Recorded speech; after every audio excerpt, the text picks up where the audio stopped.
Waktu itu kru tuh sempat bilang, Ki ada Ustadz Khalid katanya. Selama, oh iya pas dia lihat, oh bukan itu Ustadz Syafiq.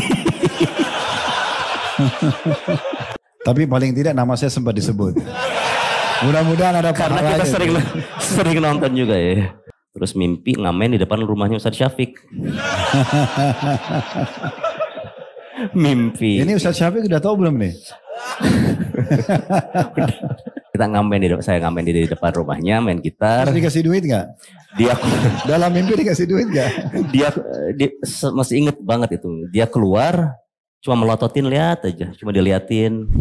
Oke, sekarang titiknya di 2018 yang antum berpikir untuk meninggalkan. Apa puncaknya itu? Yang membuat antum tiba-tiba berpikir, kayaknya ini haram, ini gak boleh, saya mau tinggalkan. Terakhir manggung itu waktu itu tahun baru. Tahun baru di Ancol. Itu sih puncaknya. Waktu itu memang kalau panggung tahun baru itu kacau brutal ya Ustaz ya. Dan biasanya kalau kita manggung tahun baru itu kita nggak bisa keluar kan setelah tahun baru. Kacau itu, kacau brutal ini apa nih?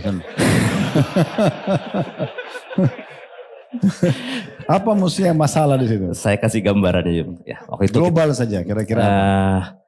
Supaya ini tahu, jadi nggak datang mereka. Ya.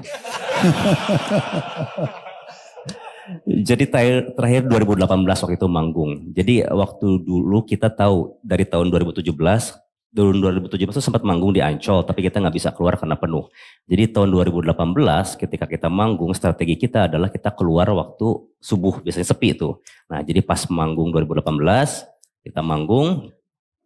Manggungnya pagi? Jam 12, sebelum perubahan tahun. Dimana itu pada... malam ini ya, oke. Malam biasa dan manggung itu biasanya pada mabok segala macam. Nah setelah turun panggung, puncaknya itu... ketika mau tahun baru disuruh naik, ayo naik Ki, apain? Tiup trompet, dia bilang, tahun baru. Pada saat itu bagi mempelajari juga agama tentang trompet, terus perayaan itu sejarahnya seperti apa tahun baru. Nggak mau. Ke atas, pada tiup trompet segala macam, saya sendiri pulang. Terus pas subuh keluar, itu banyak orang yang mabuk tidur di lantai, itu cewek-cewek juga segala macam. Dan laporan pada saat itu penjualan kondom itu, itu memuncak pada tahun itu, pada tahun baru gitu, maksudnya. Berarti mabuk, zina gitu ya maksudnya? Yang ditakutin gitu, tapi kan kita menjadi penyebabnya apa? Ya karena yang diundang jadi rame. Nah, berarti sumbernya itu adalah apa yang diiklankannya itu gitu. Terus saya berpikir ketika kita mau manggung di klub malam atau di acara rokok, kok mereka nggak pernah mengiklankan yuk mabok malam-malam bareng-bareng atau yuk ngerokok bareng-bareng, tapi band atau enggak ya kita dijadikan sosok untuk menarik orang. Kita azannya mereka gitu. Nah itu yang membuat yang kayaknya udah cukup gitu. Nah alhamdulillah sewaktu itu terjadi sebelum ke Jember. Ada pengaruh dari melihat orang yang mabuk itu juga? Kan orang pada tadi bergelepar gitu. Ada itu menyentuh juga nggak secara jiwa? Kok sampai seperti ini ya gitu? Ada satu yang menyentuh tuh waktu itu saya inget banget waktu manggung di Jogja. Manggung di klub malam jam 12:30, tapi di depan ada wanita pakai hijab. Paling depan. Dia joget, ya, maksudnya dia nonton, tapi di belakang dia orang-orang mabok. Dan itu kan menekan ya, kalau kan sempit gitu panggung tuh. Orang itu ketekan-tekan si perempuan gitu. Saya lihat, wah gimana kalau anak saya kayak gini gitu. Jadi dia juga berusaha untuk menjadi fans syar'i. Memakai hijab, datang ke klub malam. Bagus antum pakai istilah ini supaya kita batalin sebentar. Yang di atas jadi musisi syar'i, di bawah juga ada fans syar'i. Tapi ya kayaknya gak berhasil ini semua. Seperti itu menyentuh sih pada saat lihat itu. Setelah itu 2018. Tapi di saat itu antum sudah baca tentang artikel pendapat ulama, dalil-dalil tentang masalahnya atau belum? Masih lebih kepada pengalaman seperti ini? Sempat baca sampai lihat justru ulama-ulama luar karena berpikir jangan-jangan ini mah ustaz-ustaz lokal aja yang kayak gini gitu. Mencari pembenaran dulu ya. Ya sempat lihat beberapa ulama-ulama dari luar. Ternyata lebih keras. Ternyata lebih Ada yang keras. lebih keras lagi ya. Jadi wah mentok nih, luar negeri nggak dapat, dalam negeri nggak dapat gitu. Jadi Nggak cari di pulau, mungkin di Pulau Seribu ada. alhamdulillah, tapi selalu berdoa gitu ya. Ya Allah, temukanlah aku dengan seseorang yang paham agama dulu. Yang bisa memandu gitu. Yang memandu. Dan itu memang saya doakan setiap tahun baru. Selama 3 tahun. Di antaranya adalah doanya itu selalu, ya Allah kalau musik ini halal, permudah. Kalau musik itu haram, persulit gerak-gerik saya di dalam sini selama 3 tahun. Pas tahun ketiga, itulah memutuskan karena ya ternyata mengalami kesulitan-kesulitan dalam membuat album itu kerasa gitu. Di tahun ketiga udah enggak, ya udah minta dipertemukan aja dengan seorang yang paham agama, yang bisa memberi petunjuk. Jadi subuh itu pulang dalam kondisi sudah sulit untuk menerima, itu ya secara kejiwaan terganggu ya. Terus keputusan apa antum hari itu? Puncaknya ketika ketemu Ustadz, alhamdulillah waktu itu doanya ya alhamdulillah diijabah, kita ketemu di satu pesawat gitu. Beliau duduk di belakangnya. Waktu itu kru tuh sempat bilang, Ki ada Ustadz Khalid katanya. Selama, oh iya pas dia lihat, oh bukan itu Ustadz Syafiq. Namanya Wahyu. Jadi wasilahnya dari Wahyu tuh, teman saya itu Wahyu. Tapi paling tidak nama saya sempat disebut. Mudah-mudahan ada karena kita sering nonton juga ya. Insya Allah. Nah mulai dari situ nyuratin ke Ustadz di belakang. Memperkenalkan diri, menanya-nanyakan tadi seputar. Itu pulang dari acara itu? Jadi itu terjadi sebelum tahun baru juga. Oh sebelum tahun baru. Sebelum tahun baru. Nah setelah nyuratin, sebulan kemudian tahun baru itu. Dan sempat mimpi itu, jadi setelah tahun baru itu sempat liburan ke Singapura, terus mimpi ngamen di depan rumahnya Ustadz Syafiq. Mimpi. Ini Ustadz Syafiq udah tahu belum nih? Mimpi manggung, kita saya ngamen di depan rumahnya, main gitar. Terus dikasih duit nggak? Dia dalam mimpi dikasih duit nggak? dia masih inget banget itu. Dia keluar, cuma melototin, lihat aja, cuma diliatin. Udah, alhamdulillah pada saat itu udah punya nomor Ustadz gitu. Ustadz kayaknya harus ketemu deh, harus ke sana. Alhamdulillah beliau lagi libur, lalu ke Jember setelah itu. Setelah itu sih di sana udah beres semuanya dah. Gimana sama teman-teman grup ini? Kaget. Artinya langsung putusin, saya mungkin keluar segala macam. Iya. Terus mereka tanya. Gimana Ustadz? Mereka bertanya apa sebabnya? Enggak. Karena Ariel tuh tahu kalau Uki punya ada keputusan udah gak usah ditanya-tanya katanya. Dia bilang kayak gitu. Karena urusannya udah agama, udah gak ada ruang untuk berdebat gitu. Apa yang mau diperdebatin gitu di sana gitu. Alhamdulillah. Oke, sekarang setelah mulai itu 2018 ya. Masuk 2019 itu setelahnya itu. Apa yang antum lakukan ya supaya antum bisa mempertahankan? Sekarang kan income antum dari situ kan? Salah satunya ya? Dari tampil tadi? Dulu ya 100% dari sana. Kalau sekarang udah enggak sama sekali. Bukan sekarang. Jadi waktu itu. Sekarang kan antum income dari situ kan? Iya. Sekarang kemudian tahun 2018 itu antum tinggalkan. Ya. Ini kan ada masa transisi nih. Betul. Antum harus tinggalkan income antum, ketenaran antum. Dan akhirnya antum karena agama. Apa yang membuat antum ini bisa menerima itu? Apa yang membuat antum bisa jadi akhirnya, gak apa-apa deh, saya tinggalin aja.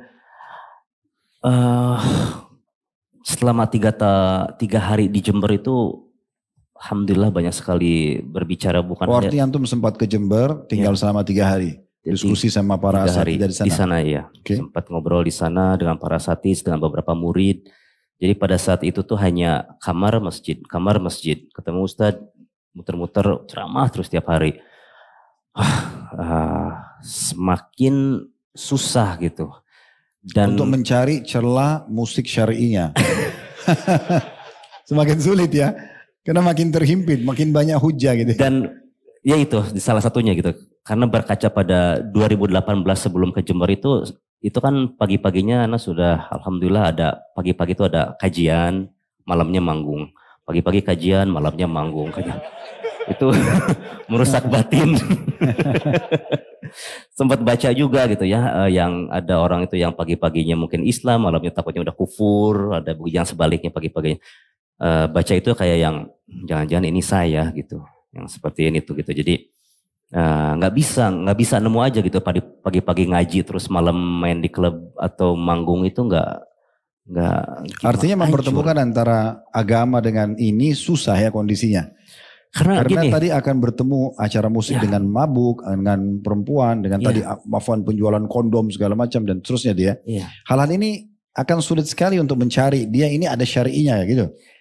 Iya karena gini, yang pertama gini, biasanya kita berpatokan idola kita tuh sama musisi pasti kalau nggak Amerika sama Inggris ya. Maksudnya ketika lihat itu kita lihat memang musik itu buat saya ini ya terciptanya memang untuk orang yang seperti itu gitu. Ketika mau dicampurin sama agama jadi susah ada pertempuran dalam batinnya gitu kalau dia mau jujur gitu ya. Pasti mengalami kesulitan. Mau kita manggung jam 1 malam subuhnya mau gimana, terus ikhtilatnya mau kayak gimana, terlepas dari pembahasan tentang hukum musiknya, tapi gaya hidup musik itu buat saya sendiri nggak cocok untuk. Tadi yang Anton bilang pagi taklim malamnya tampil lagi manggung lagi ini itu sebelum kejadian tahun baru itu? Sebelum. Kita bicara sekarang setelah tahun baru. Setelah. Dan itu kan sudah mulai tinggalin tuh. Tadi teman-teman di grup band sudah paham, udah oke lah, gak usah diskusikan masalah agama. Apa yang Antum lakukan di saat itu? Kan ini sebuah transisi nih, pindah dari sebuah ketenaran, sebuah income, pindah ke masalah yang Antum sudah merasa dari pengalaman spiritual beberapa hari, beberapa tahun itu kan, kayaknya gak bisa ketemu nih. Nah gimana nih mendapatkan sumber income baru, kondisi dan komunitas baru, itu apa yang Antum lakukan? Alhamdulillah waktu itu sempat sama Reda itu kita ketemu sama Ustadz Subhan. Maksudnya dia menceritakan apa yang ada pada kamu sekarang udah tapi gak bisa ngambil lagi uang-uang yang ya mau itu royalti segala macem. Dan saya pada saat itu gak punya keahlian lain selain di bidang itu gitu ya. Jadi dinasihatin juga ya jangan heran kalau nanti uangnya mungkin dikuras dulu. Nanti mungkin Allah akan gantikan dengan yang baik. Itu di Jakarta 2 tahun tuh memang kayak orang nggak karuan hidupnya saya Ustaz. Kesana kesini ke majelis taklim, sempat kesini juga disambut sama Deni juga di sini, alhamdulillah. Tapi nggak karuan hidupnya selama 2 tahun itu. Karena tadi ya transisi itu. Transisi itu ya kadang-kadang kita coba datang ke kajian, tapi maksudnya. Tapi di saat transisi 2 tahun itu nggak sempat manggung lagi. Enggak, udah keluar. Memang betul-betul ditinggalkan. Udah keluar, nggak boleh menerima lagi uang segala macam. Ya mencari jati diri barunya itu yang susah. Setelah kita hijrah itu mau apa? Kadang-kadang kita berhijrah berharap orang-orang tuh ngebantu kita. Di transisi itu apa yang Antum lakukan? Supaya Antum bisa tetap nih, tidak kembali karena tidak ada keterampilan lain, hanya ada itu. Sebelum corona itu udah mulai yang pengen belajar dari dasar. Memang waktu ke Jember ketemu Ustadz Supan selalu menanyakan gimana sih proses belajarnya agama yang benar gitu ya. Karena buat saya pada saat itu, karena saya musisi, berangkat ke kajian itu buat saya ibaratnya kayak nonton-nonton konser. Tapi kita nggak belajar secara, ada orang yang belajar musik itu kan dia les ya. Dari dasar dulu, terus dia naik. Nah buat saya pada saat itu pergi, bolos, nggak nempel aja gitu. Jadi minta saran juga kepada Ustadz. Saya pengen belajar agama. Yang intens. Yang tadarruj. Mulai dari situ lah, mulai disaranin seperti apa belajarnya. Dan yang saya selalu pegang itu adalah Al-Quran gitu ya. Dari dulu, dari awal yang tadi cerita yang 10 ayat itu, sekarang saya pengen paham Al-Quran dengan bahasa aslinya gitu. Dan saya akan bertekad untuk melakukan itu sampai saya mati.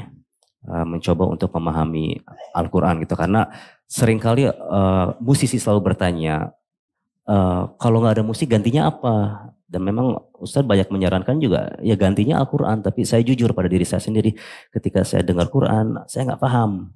Ketika saya berdiri sholat, saya nggak paham. Tapi kalau dengar musik, kenapa bisa dinikmatin? Karena saya paham. Tinggal dibalik sekarang. Oh berarti saya harus mencoba untuk belajar bahasa Arab. Bahasa Arab supaya bisa menikmatin Al-Quran gitu dan menikmatin sholat juga. Jadi ya itulah. Di saat hijrah ini kita flashback dulu. Bagaimana respon ibu? Ibu marah, sedih, kasihan, bercampur kalau ibu sih semua gitu ya. Ayah ya mungkin karena laki-laki ya, tapi kalau ibu itu dia yang awalnya kesel karena yang dapat banyak tekanan dari keluarga ibu. Jadi artinya kenapa anak kamu tinggalkan gitu-gitu? Karena pada saat itu juga mungkin video di Jember itu keluar, orang menyangka di sana tuh ada sekte apa gitu. Karena dari sudut pandang orang awam gitu ya, mereka nggak pernah lihat apa itu yang namanya sunnah atau salaf, itu kan nggak tahu gitu ya. Jadi ketika itu yang lebih dikhawatirkan adalah kamu jadi teroris ya, karena jenggot panjang. Itu yang mereka concern gitu, karena nggak tahu gitu. Pada saat itu juga keluarga itu banyak yang bertanya sama ibu gitu. Sampai kapan itu syubhat itu ada di pikiran orang tua? Sampai sekarang atau sudah selesai? Alhamdulillah sudah selesai. Sudah selesai. Karena sebenarnya kita sendiri yang memperburuk keadaan gitu ya. Ketika kita hijrah, kita nyampe ke rumah, kita ngobrol sama orang tua dengan cara mendebat. Jadi semakin jelas aja ini kayaknya teroris kayaknya gitu. Gitu. Tapi minta nasihat lagi, bukan kayak gitu kalau ke orang tua, coba diberubah dari akhlak segala macam. Alhamdulillah saya ingat saya nanya sama ibu, Mama lebih suka saya yang dulu di band atau yang sekarang, jujur sekarang.